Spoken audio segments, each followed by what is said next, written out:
where the poet describes goddess Alamelumanga, the consort of Lord Venkateshwara. He says, this lady with honey-sweet words sleeps. It's dawn and she yet sleeps. She sleeps beautifully with her tendrils strewn all over her face.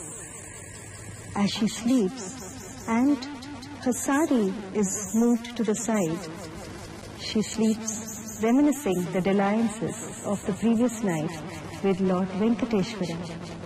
Can you see there are also beads of sweat on her? Palukuteni Talli Pavalinchani in Abheri Raga and Khandachaputala.